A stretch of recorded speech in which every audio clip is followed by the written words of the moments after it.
बेंगलुरु के ताज waste and hotel के conference room में 26 पार्टियां एक छत के नीचे जुटी थी। ममता सोनिया गांधी के साथ सेंटर में बैठी थी।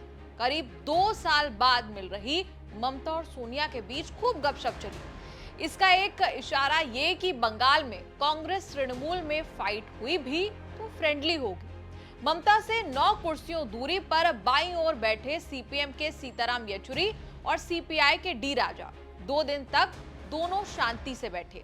लंच के समय एक ही टेबल पर ममता बनर्जी और सीताराम येचुरी ने साथ लंच भी किया, लेकिन उसके बाद मूड बिगड़ गया। सीताराम येचुरी ने ऐलान कर दिया कि बंगाल में लेफ्ट ममता बनर्जी के साथ तो तालमेल करके नहीं चलेगा। हालांकि कोशिश होगी कि इंडिया के घटक दलों में आपसी टकराव कम से कम हो। In fact, I've gone on record to say that, that in Bengal, take for instance in Kerala, it will be the Congress-led front versus the CPM-led front. That is what it will be. Because of that situation, the BJP doesn't even get a single MLA elected. Yes. Likewise in Bengal, it will be that Congress, secular forces and the left together will be taking on both the BJP and the TMC. Yechury का stand चौंकाने वाला नहीं है। बेंगलुरु आने से पहले और बंगाल के पंचायत चुनाव जीतने के बाद ममता ने तृणमूल के खिलाफ साजिश के लिए राम, वाम और श्याम को खूब सुनाया था।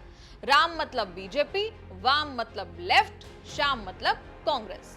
ममता हो या येचुरी, इस बात से तो सहमत है कि बीजेपी को हराने के लिए राष्ट्रीय स्तर पर एक दिखना होगा, लेकिन राज्यों की कीमत पर नहीं। येचुरी ने 2004 वाले फॉर्मूले की वकालत की है। देखिए, पहले भी इस तरीके के सवाल आते रहे।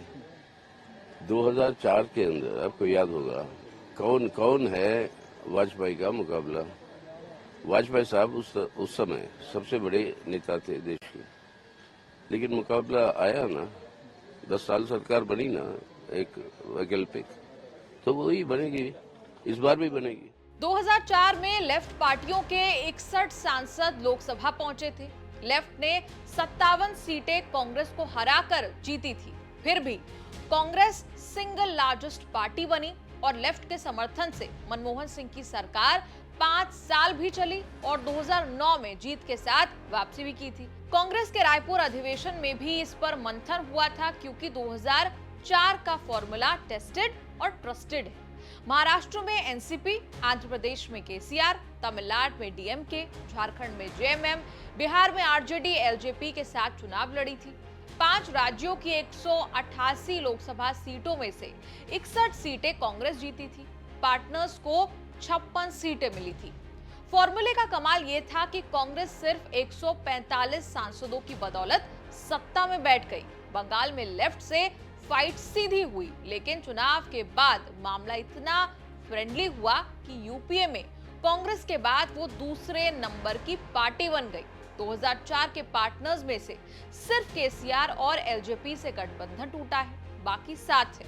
बल्कि महाराष्ट्र, बिहार में गठबंधन का और विस्तार हो चुका है। बंगाल में ममता तृणमूल कांग्रेस को बाकियों से आगे ले जा चुकी हैं। बीजेपी को पहले 2019 के लोकसभा चुनाव में हराया, फिर विधानसभा चुनाव में, अब पंचायत चुनाव में। लेफ्ट का तो हाल और ज्यादा बुरा है। तृणमूल के 23 सांसदों के मुकाबले सीपीएम के सिर्फ 3 सांसद जीते थे। हम जानना चाहते हैं आपका इस पूरी रिपोर्ट पर क्या कहना है। कमेंट्स में लिखकर जरूर बताएं और देखते रहिए न्यूज़ तक।